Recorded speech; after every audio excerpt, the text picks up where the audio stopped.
Hello friends, welcome to exam भी। मैं हूं अरुणिमा और इस वीडियो में हम बात करेंगे पीएनबी के स्पेशलिस्ट ऑफिसर्स नोटिफिकेशन के बारे में।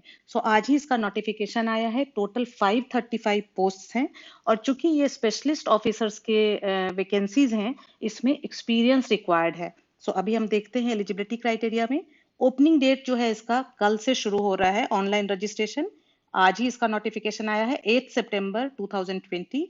Closing date for online registration 29 सितंबर 2020। टेंटेटिव डेट अक्टूबर नवंबर में इसका ऑनलाइन रिटर्न एग्जाम होगा। एक एग्जाम रिटर्न होगा और उसके बाद उस एग्जाम के बेसिस पे, उस एग्जाम में आपके परफॉर्मेंस के बेसिस पे आपको इंटरव्यू के लिए कॉल होगा और फाइनली आपके रिटर्न और इंटरव्यू दोनों के मार्क्स के बेसिस पे जो फाइनल मेरिट लिस्ट बनेगी उसके बेसिस पे आपका सिलेक्शन होगा। डिटेल्स देख लेते हैं। डिफरेंट पोस्ट के लिए जो 535 वैकेंसीज हैं, आप देख सकते हैं यहाँ पे। डिफरेंट पोस्ट के लिए डिफरेंट डिपार्टमेंट्स में manager risk. Manager is scale 2। जब आप कोई bank as bank PO join करता है बैंक में, तो वो स्केल 1 ऑफिसर होता है। फिर उसके बाद प्रमोशन के बाद वो स्केल 2 बनता है मैनेजर, एंड देन स्केल 3 बनता है सीनियर मैनेजर। इस तरह से बैंक्स में scale 1 officer, scale 2 officer, scale 3, scale 4, scale 5 officers होते हैं। लेकिन यहाँ पे अगर आप एज बैंक पीओ ज्वाइन करते हैं तो लगभग 5-6 साल आपको लग जाते हैं स्केल 2 ऑफिसर बनने में। यहाँ पे आपको एक डायरेक्ट अपॉर्चुनिटी मिल रही है। साथ ही साथ जिन्होंने 1 साल पहले एज बैंक पीओ ज्वाइन किया है, वो लोग आराम से इस एग्जाम को लिख सकते हैं, क्योंकि उनको एक तो कि पैटर्न काफी हद तक सेम है। तो एक तो वो आइडिया भी है कि रीजनिंग और क्वांट इंग्लिश में किस तरह के क्वेश्चंस आते हैं, और जो प्रोफेशनल नॉलेज वाला पेपर है उसके लिए ये अच्छा है कि चूंकि आपने जो काम किया है लगभग लगभग उन्हीं से रिलेटेड सब्जेक्ट्स टॉपिक्स से क्वेश्चंस पूछे जाएंगे। थोड़ी तैयारी तो करनी पड़ेगी, लेकिन आपके लिए ये काफी अच्छी अपॉर्चुनिटी है। आप देख सकते हैं स्केल ऑफ पे। स्केल 2 के लिए 31705 से, ये आपके बेसिक पे की बात कर रहा है, और ये इंक्रीमेंट हर साल 1145, देन 32850 हो जाएगा एक इंक्रीमेंट के बाद, और फिर 1310 के 10 इंक्रीमेंट्स। इस बेसिक में फिर DA, CCA, HRA, lease recommendation, ये सारी और चीजें ऐड होकर के फिर ग्रॉस सैलरी आपकी ज्यादा बनती है, और साथ ही साथ और फैसिलिटीज जो बैंक्स में मुहैया कराई जाती हैं वो सारी भी आपको मिलती हैं।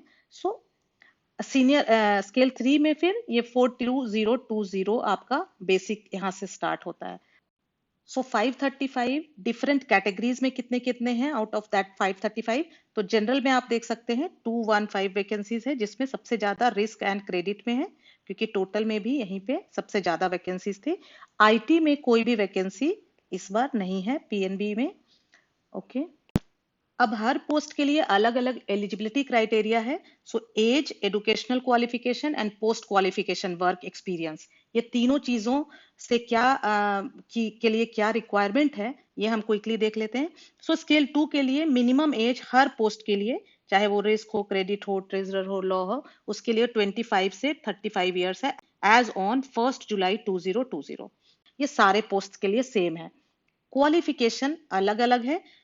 रिस्क में bachelors, masters in maths, statistics, economics, और एफआरएम, पीआरएम, डीटीआईआरएम, एमबीए फिनांस, और सीए, और आईसीडब्ल्यूए, और सीएफए, और PG PBF minimum of 60% in aggregate. 60% minimum चाहिए, और experience minimum 1 year of post qualification experience in banks, PSU, corporate high value credit, और NBFC. इसमें से किसी में भी कम से कम 1 साल का एक्सपीरियंस होना चाहिए।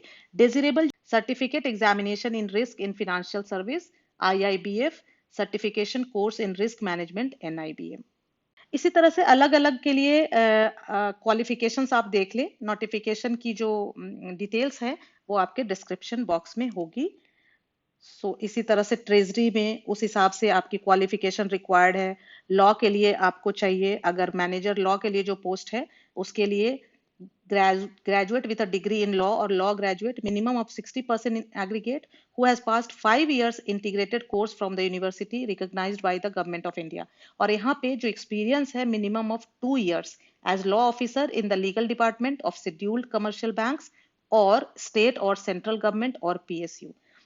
अलग अलग पोस्ट के लिए अलग अलग एलिजिबिलिटी है क्वालिफिकेशन के लिए।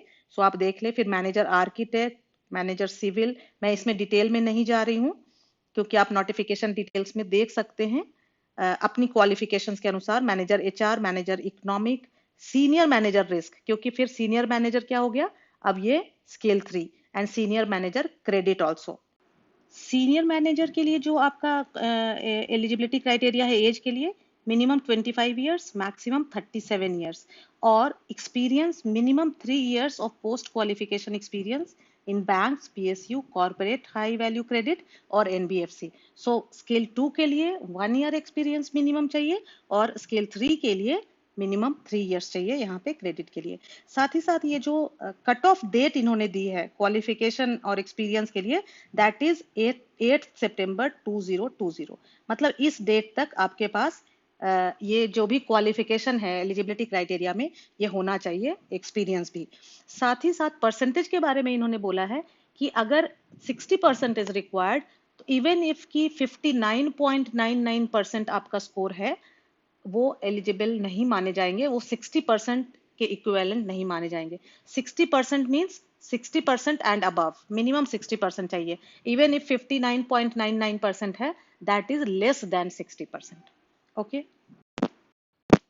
और अब देखते हैं सबसे इंपॉर्टेंट पार्ट को। अगर आप एलिजिबल हैं तो मैं कहूंगी कि ये बहुत अच्छी अपॉर्चुनिटी है, जरूर आपको ये फॉर्म फिलअप करना चाहिए। सिलेक्शन प्रोसीजर क्या है, एग्जामिनेशन का पैटर्न क्या है, तो जैसा कि हमने पहले भी देखा कि सिर्फ एक रिटन टेस्ट होगा और उसके बाद उसके परफॉर्मेंस के बेसिस पे इंटरव्यू। सो यहाँ पे लिख रहे हैं selection will be through online test and और इंटरव्यू, बट डिटेल में इन्होंने लिखा हुआ है कि इंटरव्यू भी होगा।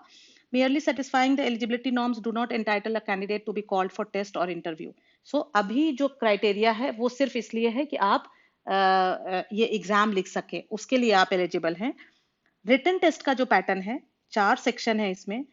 Reasoning 50 questions 50 marks, English language 50 questions 25 marks, quantitative aptitude 50 questions 50 and professional knowledge relevant to the post 50 questions 75 marks. That means आपने जो डिफरेंट पोस्ट्स देखे, credit, risk, treasury, law, HR, तो ये 3 जो है वो कॉमन है सारे पोस्ट में। ये 3 पेपर जो है आपका कॉमन है। रीजनिंग सारे में रहेगा, इंग्लिश सारे में रहेगा, क्वांट सारे में रहेगा। ये जो प्रोफेशनल नॉलेज है इसका पेपर क्रेडिट के लिए अलग रहेगा, उस क्रेडिट से रिलेटेड क्वेश्चंस रहेंगे। रिस्क डिपार्टमेंट के लिए जो टॉपिक्स हैं उनसे रिलेटेड रहेंगे। लॉ में लीगल सब्जेक्ट्स रहेंगे, से रिलेटेड क्वेश्चंस रहेंगे। सो ये प्रोफेशनल नॉलेज अलग है, और सबसे ज्यादा वेटेज इसको है। इंग्लिश को आप देख सकते हैं, सबसे कम वेटेज है, 50 क्वेश्चंस के लिए 25 मार्क्स, और पेपर आपका इंग्लिश को छोड़ करके बाकी सारा पेपर बाइलिंगुअल रहेगा। Number of questions 200, maximum marks 200 और 120 मिनट्स। सो सेक्शन वाइज यहाँ पे उन्होंने टाइमिंग एलोकेट नहीं की है, आपको 2 आवर्स का टाइम दे दिया जाएगा और 200 क्वेश्चंस आपको करने होंगे। सो यहाँ पे आप किस तरह से एग्जामिनेशन हॉल में टाइम मैनेज करते हैं ये बहुत इंपॉर्टेंट हो जाएगा। तैयारी आपकी कैसी है, कितना आपको नॉलेज है सब्जेक्ट का, और उसके बाद एग्जामिनेशन हॉल में आप किस तरह से टाइम मैनेज कर पाते हैं। क्योंकि जिन क्वेश्चंस में कम टाइम लगता है उस सेक्शन से टाइम बचा के आप उन क्वेश्चंस के लिए रख सकते हैं जहां पे रीजनिंग में पजल सॉल्व करना है या क्वांट में आपको कैलकुलेशंस करनी है। साथ ही साथ आपकी स्पीड भी अच्छी होनी चाहिए। इसके लिए सबसे अच्छा तरीका है कि एक बेसिक तैयारी करने के बाद आप मॉक टेस्ट लिखना शुरू करें। और मॉक टेस्ट के लिए आई एग्जाम बी से अच्छा कोई दूसरा साइट नहीं हो सकता, क्योंकि आपको मालूम ही होगा कि आई एग्जाम बी पे बैंकिंग से related, banking and other government job से रिलेटेड जितने भी एग्जाम्स हैं उनके मॉक टेस्ट सारे फ्री अवेलेबल हैं। सो आप इस एग्जाम के लिए भी मॉक टेस्ट लिख सकते हैं। आप सबसे पहले एक मॉक टेस्ट लिख के अपने आप को चेक कर सकते हैं कि एज ऑन डेट आपका लेवल क्या है। अभी हम सितंबर में हैं और अक्टूबर नवंबर में आपका एग्जाम होने वाला है, तो लगभग लगभग 1.5-2 महीने का टाइम आपके पास, 1.5 महीना आप पकड़ के चले।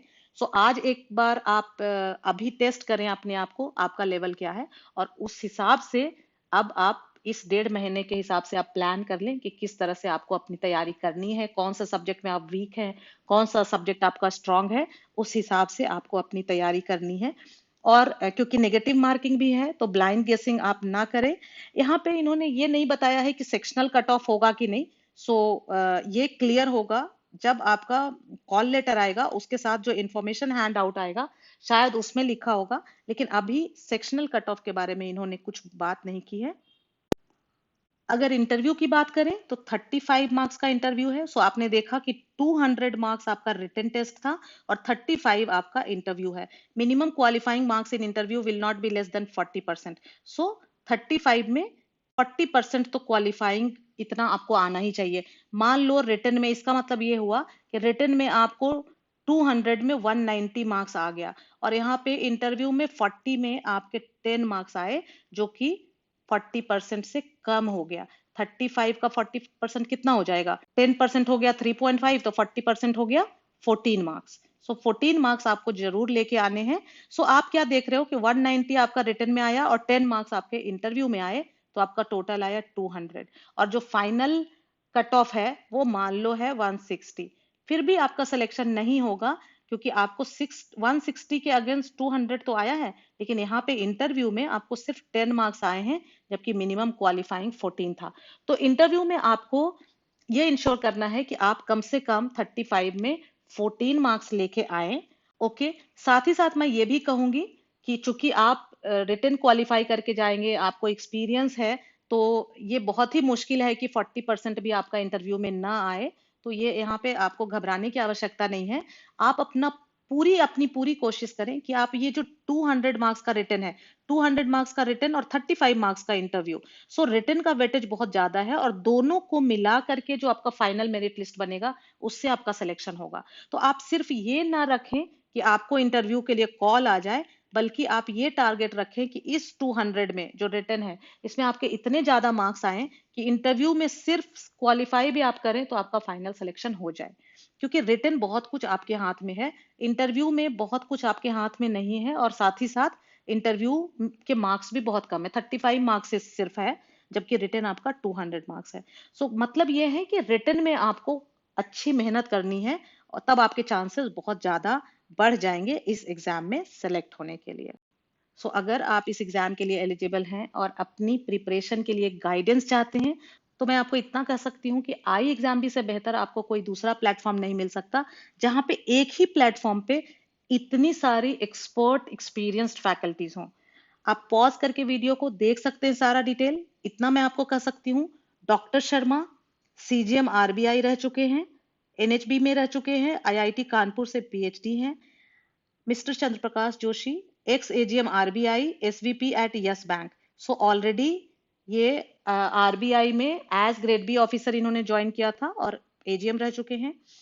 Expert for finance and management Prachi Agarwal, इनका काफी अच्छा एक्सपीरियंस है risk analysis, credit management, investment banking and equity research में। तो ये आपकी क्रेडिट एंड रिस्क के लिए जो रिक्वायरमेंट है प्रोफेशनल नॉलेज का, उसको बहुत अच्छी तरह से बता सकती हैं। ये रेगुलर क्लासेस ये जितने भी यहाँ पे फैकल्टी हैं वो सारे रेगुलर क्लासेस लेते हैं, मॉर्निंग इवनिंग दोनों टाइम आपकी क्लासेस होती हैं। अगर आप कोई क्लास अटेंड नहीं कर पाते हैं, उसकी रिकॉर्डिंग आपको मुहैया करा दी जाती है। साथ ही साथ recorded videos, PDF notes, and thousands of questions to practice in the form of chapter tests, section tests, and also mock tests. Then Mr. Karan Sardana, quant faculty, इनका 12 plus years का experience है।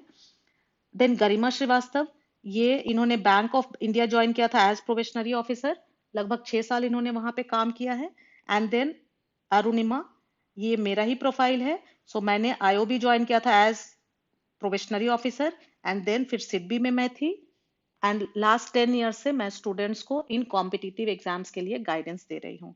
सो इस तरह का जो एक group है, इस तरह के फैकल्टीज आपको एक सिंगल प्लेटफॉर्म पे नहीं मिलेगा। सो अगर आपको गाइडेंस चाहते हैं तो आप जरूर आई एग्जाम भी को संपर्क करें कोर्सेज के लिए। So thank you friends, thanks for watching.